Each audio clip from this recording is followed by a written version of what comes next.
The world leaders are coming together to have a synergy that will make all religions have a common ground.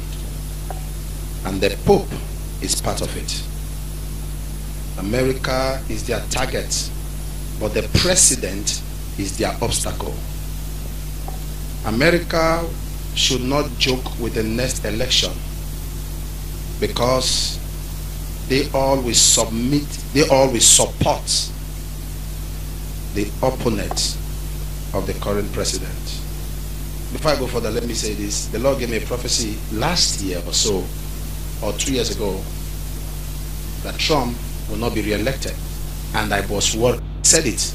I've been worried. I've been praying. And the Lord spoke to me that anything the Lord tells us is to intercede. We should pray and change that. We should pray and change it. Because if that happens, then the world is finished. If that happens, that the current president of America doesn't come back, the world is finished. Because I saw that, and God told me we should pray to change it. Because they will all support his opponent.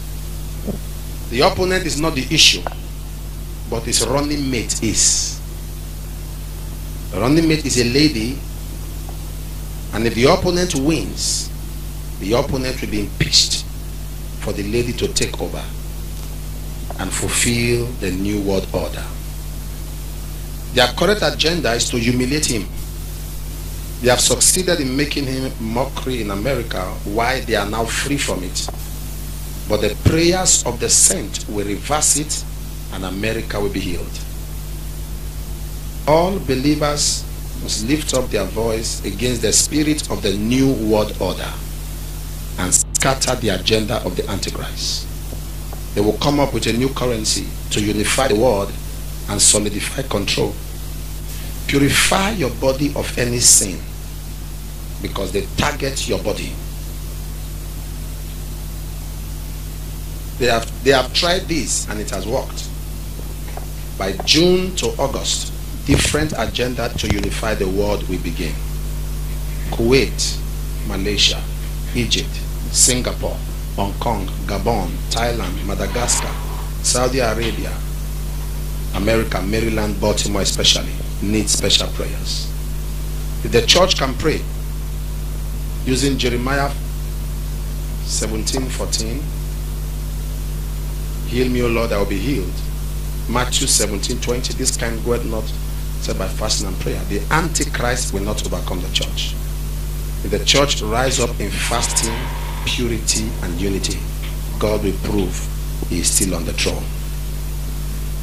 I'm going to stop there. That's what the Lord wants me to stop. I say this in the What the Future Holds, the part 1. With America, God ministered to me. He said, you have a sick president. Until the end of him, I saw him lying there. And another one coming up. An incapacitation. So the person you think is not the president, is the president.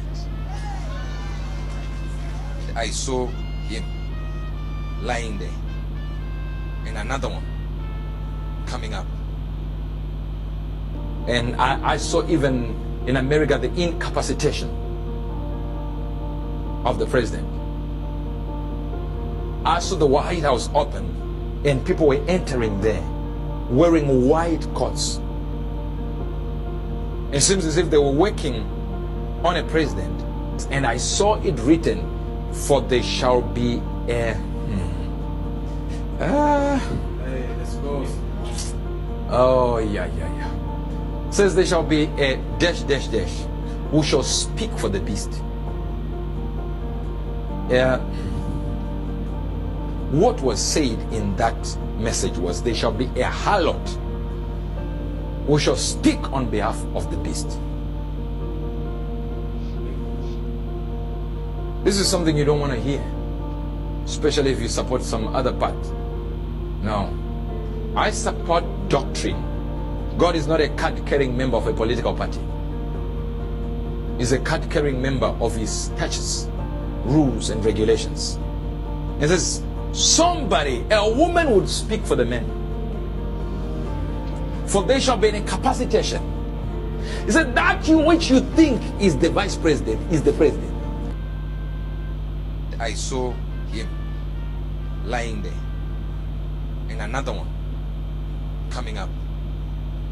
Right back to our chief White House correspondent, Mary Bruce. And Mary, we are following these rapidly moving developments. First, we had the letter from the President of the United States saying that he was going to step aside in this race. Now we are seeing yet another post on social media from President Biden, because the big question after the president announced that he was going to step aside in this race was who exactly was going to step in. Mary Bruce, it seems like the president has an answer to that question on who he's endorsing here.